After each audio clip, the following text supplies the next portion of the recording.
नमस्कार, आप देख रहे हैं कशिश न्यूज और आपके साथ मैं हूं दीपक शर्मा। बिहार में बहाली की बहार रही है और चुनाव से पहले बहाली की बाढ़ आएगी। नीतीश कुमार नियुक्तियों के अपने ही पुराने टारगेट को तोड़ते हुए नया लक्ष्य साधने को तैयार हैं।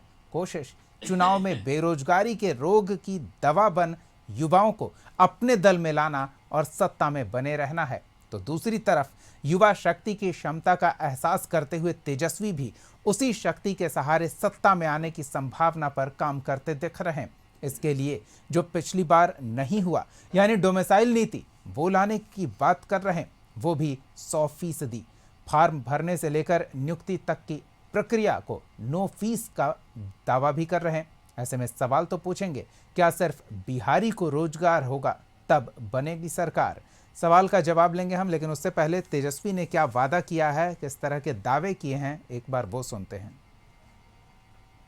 सरकार बनेगी तो 1 महीने के अंदर हम लोग कैबिनेट का डिसीजन लेकर के युवा आयोग का गठन कराने का काम करेंगे।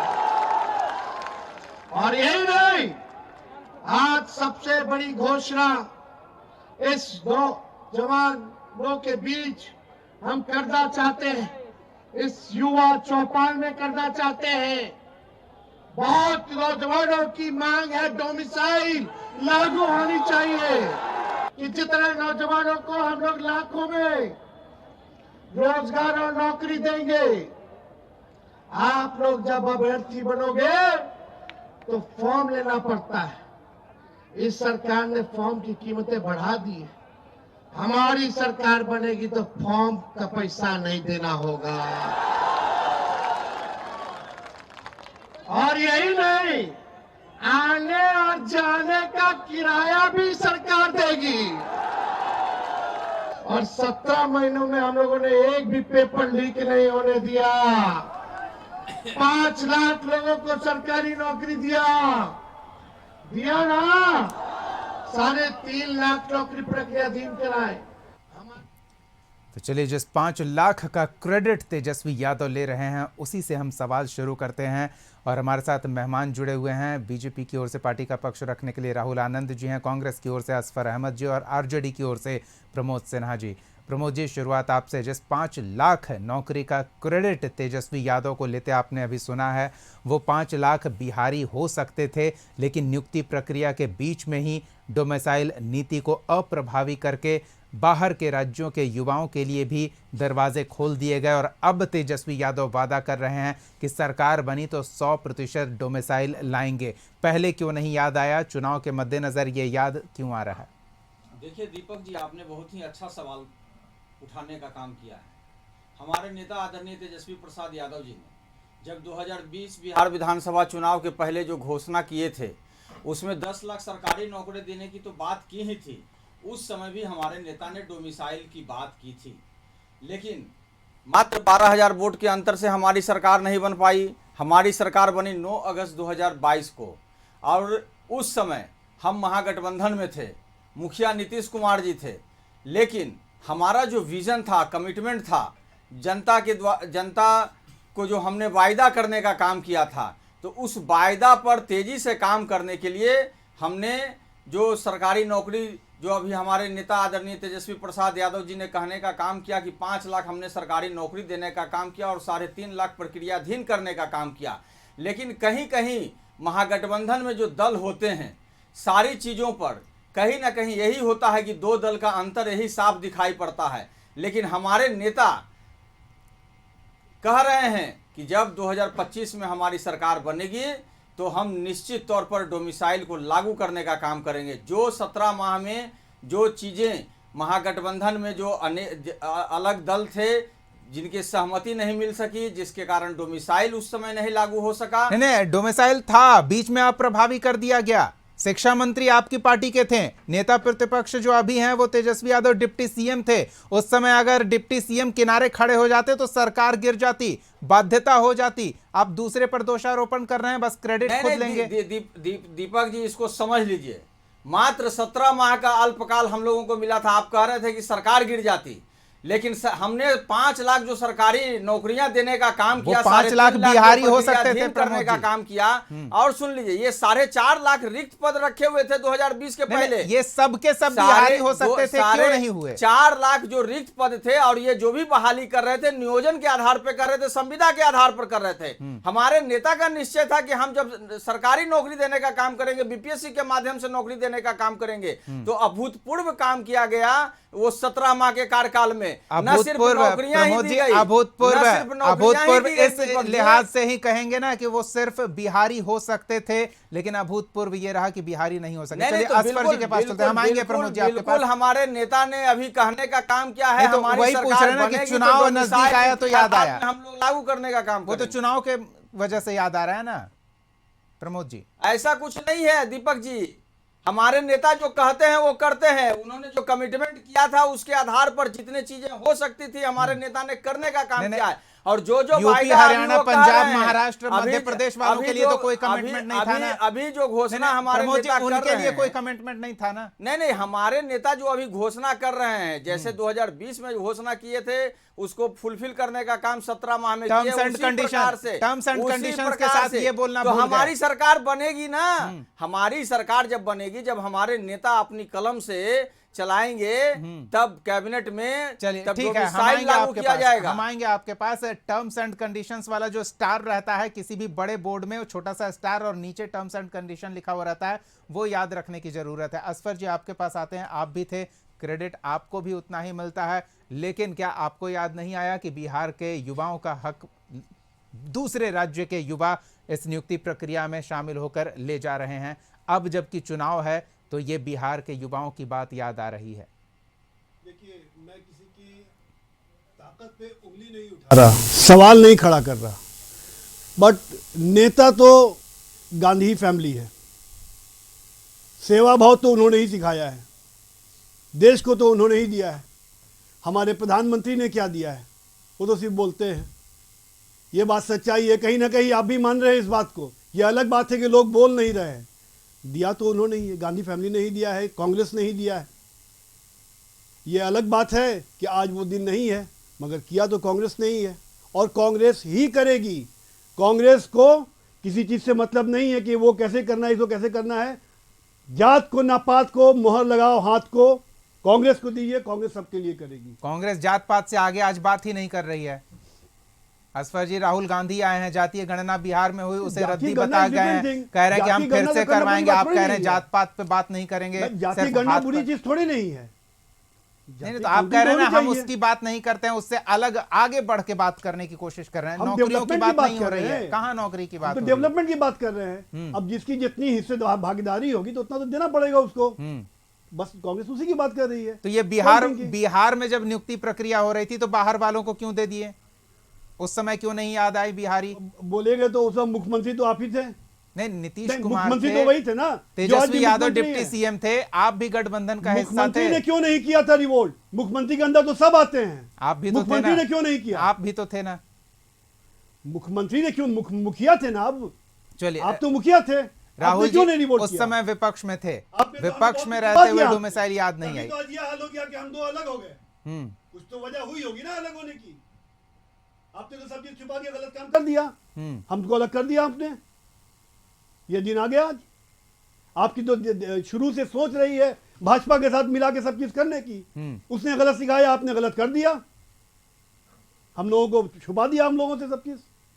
चलिए राहुल जी, आरोप अब भी लग रहा है कि उस समय अगर नीतीश कुमार सही सोच रखते, मतलब जो उस समय गठबंधन में थे उनकी बातों को सुनते, उनके राय मशवरे के आधार पर सरकार चलाते, तो आज ये सवाल ही खड़ा नहीं होता कि डोमिसाइल के संभावनाओं पर बात करनी पड़ रही है। दीपक जी, ये जो चर्चा आज हम लोग कर रहे हैं, इस चर्चा का अगर मुख्य विषय बात करें तो अगर कांग्रेस के विषय में एक बात करें या आरजेडी के विषय में बात करें तो एक चीज़ हम कह सकते हैं एक पंक्ति से, वो ये हो सकता है कि चले थे कहाँ जाने के लिए, जाना है कहाँ ये मालूम नहीं, अब अपनी भटकते कदमों को मंजिल का दिशा मालूम नहीं। देखिए, जो बातें ये लोग कर रहे थे उन बातों में अगर तात्पर्य रूप से अगर देखा जाए तो यही संभवतः नजर आता है कि जो आज आरजेडी ने जो आज रैली की, उस रैली में एक ठगा हुआ बयान देने का काम के अलावा कुछ नहीं किया गया इनके माध्यम से। देखिए ये जो युवाओं की बातें कर रहे थे, तो हमारी भारतीय जनता पार्टी ने एक बहुत पुरानी एक नारा दिया था। उस नारे का सारांश यही है कि जिस ओर जवानी चलती है उस ओर जमाना चलता है। ये भारतीय जनता पार्टी की बात है। अब देखिए, ये युवाओं को लेकर बात कर रही थी, डोमिसाइल्स की बात कर रहे थे, तो मैं बता दूं आपको, जानकारी के लिए बता दें कि भैया तनी अपन दुकानदारिया भी चलावे खातिर ये इस तरह की बातें करते हैं।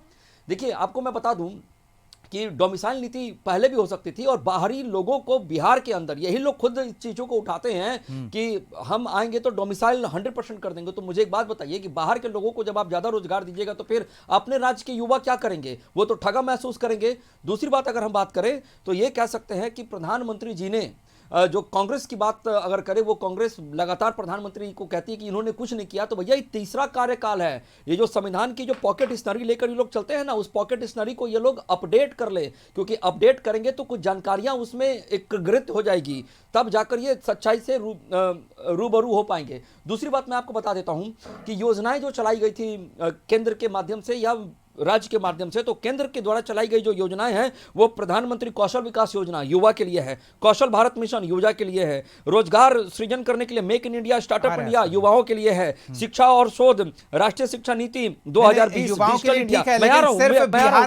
युवा उद्यमी मुद्रा योजना, स्टैंड अप इंडिया, खेल, बिहार के युवाओं की हाँ, आज मैं बात बिहार कर रहे हैं। अब मैं बिहार की बात कर लेता हूं आपसे।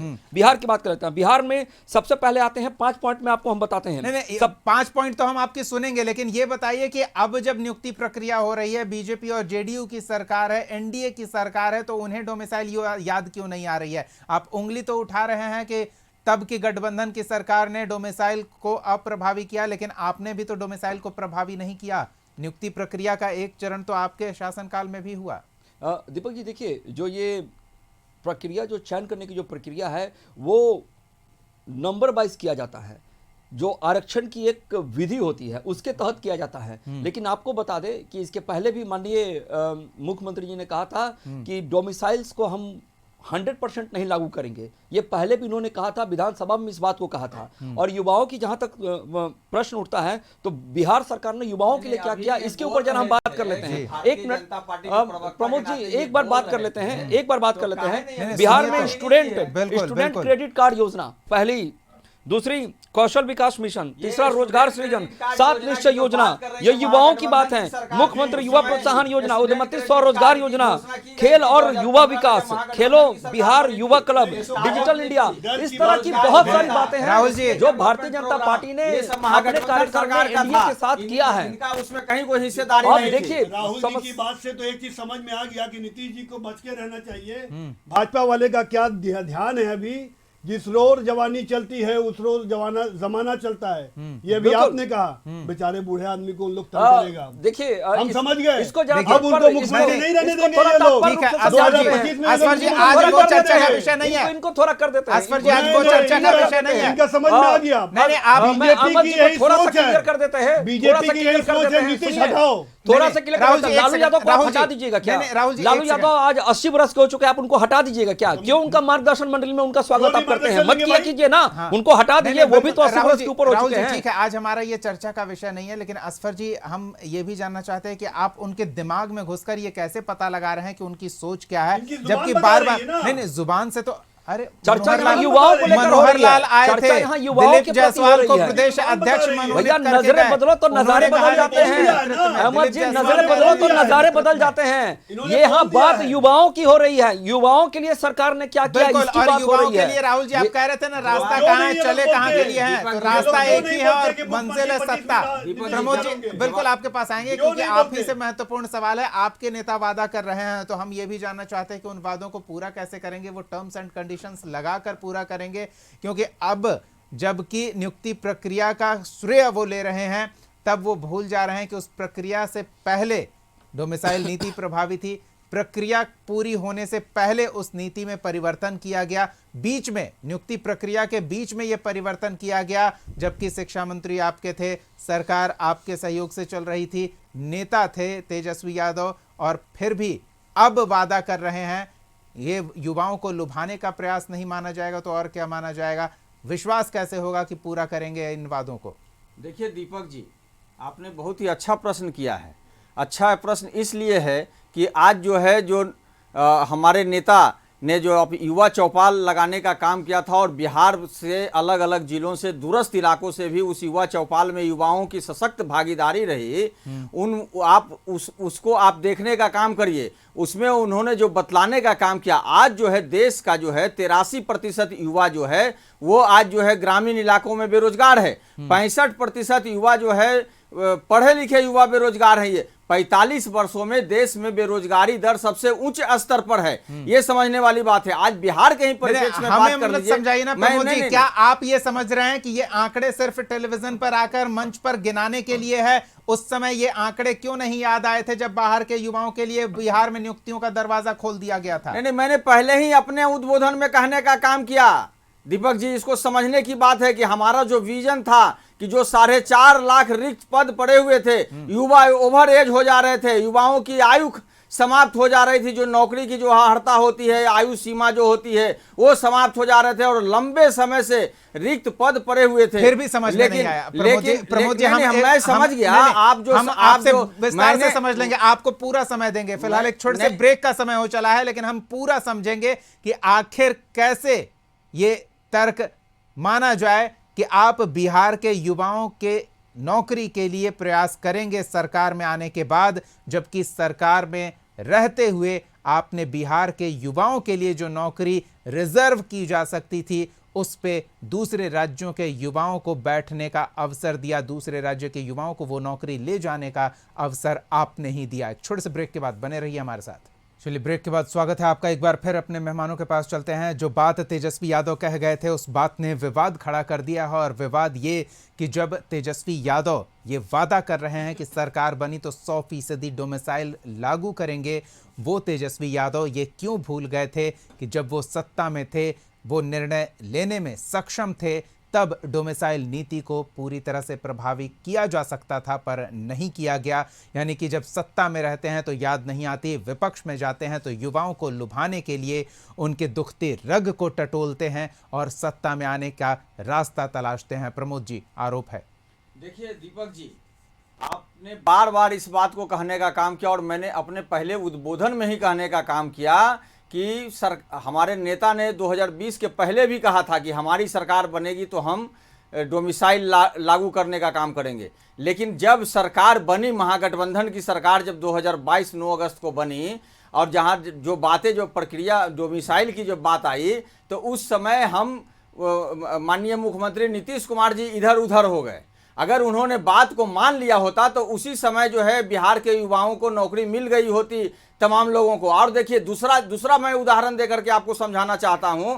हमारे नेता के अथक प्रयास के द्वारा जातीय गणना कराया गया और जातीय गणना का जो दायरा था उसको, आरक्षण का जो दायरा था, बढ़ा करके 65% किया गया। अगर उसको भी ये लोग अगर 9वीं अनुसूची में शामिल कर लिए होते तो आज जो है आरक्षण जो है, जो बढ़ाए गए दायरा था उसके हिसाब से मिलता और उसका लाभ बिहार के ही लोगों को होता। लेकिन इन लोगों ने उसको भी लटका देने का काम किया। ये इनका चाल चरित्र और चेहरा है, ये बतलाने की जरूरत नहीं है। हमारा जो विजन था, हमारा जो कमिटमेंट था, उस कमिटमेंट पे हम लोग काम करने का काम किए हैं और बिहार की जनता, बिहार का युवा हमारे नेता तेजस्वी प्रसाद यादव जी पर पूर्णतः विश्वास कितना विश्वास करता है, ये आने वाले समय में पता चलेगा।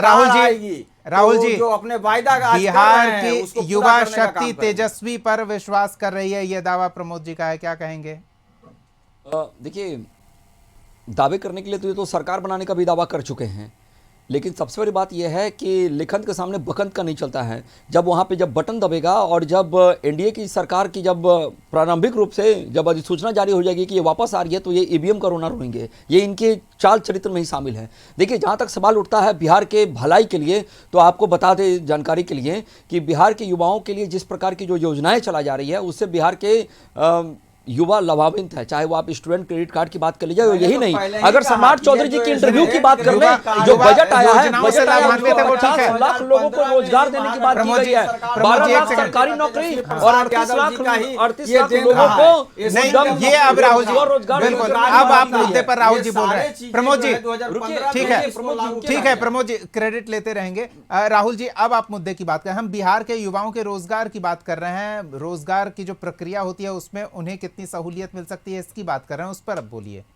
देखिए, निश्चित रूप से बिहार फर्स्ट, बिहारी फर्स्ट की जो भावना हमारे सरकार की है, एनडीए की, उसके तहत हम काम करेंगे, क्योंकि हमने हर वक्त अपनी चीज़ों को जीवंत रखा है और उसको जिंदा रखकर अब समाज में एक नई चेतना जागृत की है। देखिए, ये निश्चित रूप से ये सत्य है कि युवाओं के लिए जो सरकार ने किया है, अभी माननीय सम्राट चौधरी जी का जो बजट की जब घोषणा किया था, बजट आने के बाद उन्होंने 50 लाख लोगों को रोजगार की बात की, 12 लाख, सुनिए तो सही, 12 लाख लोगों को सरकारी नौकरी और 38 लाख लोगों को स्वरोजगार से जोड़ने की बात की गई। और जहां तक सवाल उठता है, आप ही के पास आ रहे हैं सर जी, आप ही के पास आ रहे हैं, एक बार सुनिए। हमारे बगल में अहमद साहब बैठे हैं, इन्हीं से पूछ लिया जाए कि कांग्रेस के जब चाहे जो बोल ले, अगर इनके मन में ये भावना है बिहार के प्रति, बिहार के युवा ही गलत हो गया है, तो ये नहीं गलत हो चुका है। चलिए, ठीक है, नहीं ठीक है, ठीक है राहुल जी, आपकी बात आ गई, प्रमोद जी आपकी बात भी आ गई, तो एनडीए के ठीक है, असफर जी आपके पास आ रहे हैं, ठीक है, नहीं राहुल जी समझ गए, अपने पुराने लक्ष्य को और बेहतर करने का प्रयास है।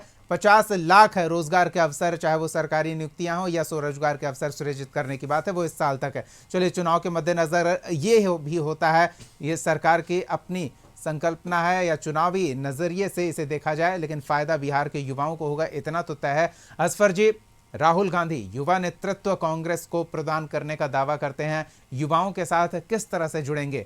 आपके सहयोगी आरजेडी तो डोमिसाइल को लेकर जुड़ रहे हैं, आपके विरोधी नौकरी देने को लेकर जुड़ रहे हैं, आप किस तरह से जुड़ाव करेंगे इस बड़ी आबादी के साथ जो चुनाव में सत्ता परिवर्तन की क्षमता रखती है? उसके बिना कैसे संभव होगा आपके सत्ता में आने का सपना? एक मामूली सा काम, एग्जाम तो करा पाते नहीं है लोग, साफ सुथरा एग्जाम तो करा पाते नहीं है। आ रहे राहुल जी, उनकी सुन लेते हैं। एग्जाम में 24 को पेपर लीक हो जाता है, ये तो ये लोग कहते हैं, क्या ये बात करेंगे ये लोग? कांग्रेस ने तो दिया है ना, आप लोग को, आप तो सुने होंगे ना, हम तो देखे नहीं, आप देखे नहीं, मैं सुने जरूर है। हिस्ट्री तो बताती है, कांग्रेस ने तो किया है। कांग्रेस राज में तो कभी ऐसा नहीं हुआ है कि पेपर लीक हो गया, नौकरी मिलती थी सबको, पढ़िए और सेवा कीजिए। कांग्रेस में तो यही होता था, यहाँ तो पेपर ही लीक हो जाता है, सबको पता चल जाता है कल क्या एग्जाम में आने वाला है, सब होता है यहाँ पे। सोशल मीडिया वाले आरोप हैं ना, बीपीएससी इसे मान रही है ना, कोर्ट में अब तक साबित हो पाया है। असफर जी, आप इस मुद्दे को लेकर सरकार पर हमला करेंगे तो ये तो मैं सिर्फ बीपीएससी की बात नहीं कर रहा हूँ, मैं सिर्फ बीपीएससी की बात नहीं कर रहा हूँ। मैट्रिक एग्जाम होता है, उसमें बच्चे खड़े रहते हैं, कोई खिड़की पे लटक रहा है, कोई बाथरूम में है, क्या हो रहा है, सब चीज होता है। इनकी गवर्नमेंट में क्या नहीं हो रहा है, तो सिर्फ मुखौटा दिखा रहे हैं कि हम बहुत बढ़िया हैं। आप काफी पहले की बातें कर रहे हैं, वो तस्वीरें भी अब लोग भूलते जा रहे हैं। वो पहले की बात हो या बात की बात हो, चलिए एक सेकंड, वो पहले की बात हो या बात की बात हो, हम कोशिश कर रहे बच्चे हैं का करियर तो खराब हुआ है, लेकिन बच्चे का करियर तो खराब हुआ है, इन्हीं के राज में हुआ है। नहीं, वो टॉपर वाली बात भी याद है, ऐसा नहीं है कि लोग भूले हैं, वो टॉपर वाली बात याद है। लेकिन असफर जी, हम ये जानने का प्रयास कर रहे हैं ना कि आप सिर्फ दोषारोपण करके खुद से युवाओं को कैसे जोड़ पाएंगे? आप अपने लिए भी, अपने प्लान को भी तो युवाओं के साथ लगे हुए हैं ही। राहुल गांधी तो पूरी भारत की यात्रा किए हैं, इसीलिए किए ना, वो जोड़ना चाहते हैं, भारत को जोड़ना चाहते हैं, करने का काम किया। बार बार 2 बार हम लोग सरकार में रहे महागठबंधन में, और दोनों बार युवा आयोग का मांग किया गया था, लेकिन युवा आयोग का गठन जो है नीतीश कुमार जी ने नहीं कर सकते ना, वो नहीं कर सकते। हमारे नेता ने आज ही घोषणा किया है कि भाजपा का नहीं, सत्ता में रहते हुए खुद मांग कर रहे हैं, ये समझ से परे हो जाता है। जी राहुल जी इनके प्रश्न का उत्तर दे दें। जी बोलिए। एक बस 10 सेकंड लेंगे आपसे। देखिए क्या है ना कि कांग्रेस और महागठबंधन के जो लोग हैं ना, लटकाना अटकाना भटकाना पे ज्यादा केंद्रित रहते हैं। इसके अलावा कुछ बचता है ना तो जातीय उन्माद। मैं बता रहा हूँ, सुनिए तो सही, अरे आप सुनिए तो सही, आपके शासनकाल में कब कब पेपर लीक हुआ है, हम डाटा बता रहे हैं आपको, सुनिए तो सही, सुनिए तो सही। वर्ष 2010 हिंदू मुस्लिम नहीं करेगी, देखो एग्जिस्ट नहीं कर पाएगी, मुसलमान की बात भी नहीं किया, वो एग्जिस्ट नहीं कर, भाजपा का तो मूल्य यही है, चरित्र है, वो एग्जिस्ट नहीं कर पाएगी। ये तो सही। आपको हम बता दें कि आपके शासनकाल में, हम साल के साथ बता देते हैं कि आपके शासनकाल में कब कब पेपर लीक हुआ। 2010 आईएएस के प्रारंभिक परीक्षा पेपर लीक, 2011 सीबीएसई की परीक्षा, सीबीआई की परीक्षा पेपर लीक, 2012 एसएससी की पेपर परीक्षा लीक, 2013 आरबीआई आरआरबी की परीक्षा पेपर लीक, 2014 यूपीएससी सिविल सेवा की परीक्षा लीक। ये कौन था भैया? ये कांग्रेस थी उस समय। हमने तो अपनी छवि को सुधारा है। इसीलिए कहते हैं लिखन के सामने बकल नहीं, का ये- नहीं चलता ये है। ठीक जब है, आपके सब पास है। कुछ नहीं, नहीं नहीं, बनता है, प्रमोद जी, अरे आपको ठीक है। साल नहीं, बता प्रमोद जी, दिए। असफर जी गिना रहे थे ना, तो वो गिना गए। स्टेट बताइए। बता तो दिए नहीं, केंद्रीय एजेंसियों द्वारा ये परीक्षा ली जा रही थी। असफर जी, आप कह रहे थे ना कि पढ़ो और नौकरी यही लो। होता है, यही होता है ऐसा राज कि बचा है, अपनी भाजपा मानेंगे शासित नहीं, राज्य दूसरी जहाँ की जो सुनेंगे है, नहीं। भाजपा शासित देखिए, राज्य जहाँ है, अक्सर बोलते सारा हैं, कुकर्मा अपनी होता है। मानेंगे नहीं, सारा दूसरी की कुकर्म। सुनेंगे नहीं। चलिए, ये युवा शक्ति का प्रभाव है और युवाओं अरे की मेरे भाई, संख्या का प्रभाव कहीं ना है। कहीं कांग्रेस का हाथ है जो आज हम लोग डिबेट में बैठे हुए हैं। ठीक है असफर जी, बहुत बहुत धन्यवाद। ये राहुल टेक्नोलॉजी आनंद सारी जी और कांग्रेस की प्रमोद देन सिन्हा है। जी, वक्त का जो अभाव है, मोबाइल पे इतना ही देख रहे समय हैं, दे सब पाएंगे कांग्रेस हम। की देन बहुत है। बहुत धन्यवाद हमारे साथ जुड़ने के लिए। नरेंद्र देखिए, मोदी की देन ये नहीं है। नेताओं के उलझने का मामला है और इस उलझन से आप समझ रहे होंगे कि युवा शक्ति कितनी प्रभावी हो सकती है आने वाले 2025 के चुनाव में। और न सिर्फ युवा शक्ति के नजरिए से बल्कि संख्या बल के आधार पर भी सत्ता में पहुंचने का एक बेहतरीन साधन तैयार कर सकती है युवा शक्ति, अगर उसे संजो लिया जाए, अपने साथ ले आया जाए। और उसी प्रयास में जुटे हुए हैं विपक्षी खेमे के नेता प्रतिपक्ष तेजस्वी यादव की वो सत्ता में आ सकें युवाओं के साथ मिलकर। और दूसरी ओर एनडीए की कोशिश है कि युवाओं को भरोसा दिलाया जाए कि नियुक्ति की प्रक्रिया आगे बढ़ेगी और सिर्फ सरकारी नौकरी ही नहीं, स्वरोजगार के अवसर भी सृजित किए जाएंगे। और ऐसे में युवाओं को अपने पाले में बनाए रखना है ताकि सत्ता में बने रहें। देखना दिलचस्प है कि युवा किसे चुनते हैं। फिलहाल इतना ही। अगले एपिसोड में एक और सवाल के साथ हम फिर मौजूद रहेंगे। तब तक के लिए देखते रहिए कशिश न्यूज़।